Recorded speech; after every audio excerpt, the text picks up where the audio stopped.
কথা ধারাবাহিকের গল্পে সম্প্রতি বড় পরিবর্তন এসছে। ধারাবাহিকে এক নতুন অধ্যায়ের সূচনা হয়েছে। আর ধারাবাহিকের এই নতুন অধ্যায়ে আমরা ধারাবাহিকের প্রধান নায়িকা কথাকেই দেখতে পাচ্ছি না। ধারাবাহিকে তো প্রধান নায়িকার ভূমিকাতে অভিনেত্রী সুস্মিতা দেই অভিনয় করছেন, কিন্তু এবার তাকে এক অন্য চরিত্রে অভিনয় করতে দেখা যাচ্ছে। ধারাবাহিকে তো আমরা ইতিমধ্যেই দেখতে পেয়েছি যে কথা মারা গেছে, আর এসছে নতুন চরিত্র বুলি।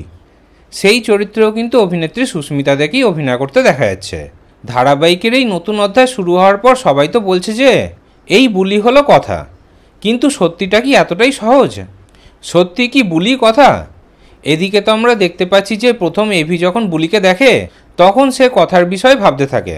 ওদিকে বুলির সঙ্গে কথার অনেক মিল থাকলে অমিলও রয়েছে, তাই বুলি যে কথা সেটা কিন্তু পুরোপুরি শিওর হয়ে বলা যাবে না।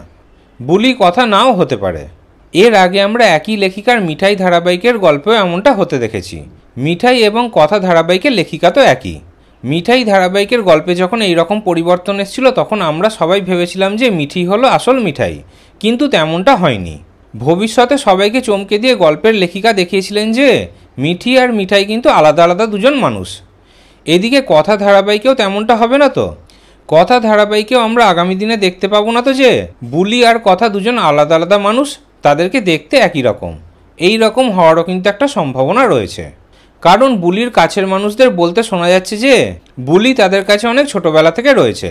বুলি যদি তাদের কাছে অনেক ছোটবেলা থেকেই থাকে তাহলে সে কি করে কথা হবে? তাই এমনটা হতেই পারে যে বুলি আসল কথা নাও হতে পারে। ভবিষ্যতে হয়তো আমরা দেখতে পাবো যে কথা ফিরে এসছে। কথা এতদিন কোথায় ছিল সেটাও ধারাবাহিকে দেখানো হবে। তবে প্রত্যেকবার যে একই জিনিস হবে এমনটাও কিন্তু নয়।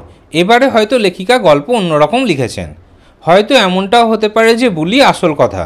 দেখা যাক আগামী দিনে গল্প কোন দিকে এগোয়। তাহলে এই পুরো বিষয়ে আপনাদের কি মতামত? আপনাদেরও কি মনে হয় যে বুলি আসল কথা, নাকি বুলি আর কথা দুজন আলাদা আলাদা মানুষ? এই বিষয়ে আপনাদের কি মতামত কমেন্টে অবশ্যই জানাবেন। বাংলা বিনোদনের নিত্য নতুন আপডেট পেতে চ্যানেলটি সাবস্ক্রাইব করে নেবেন।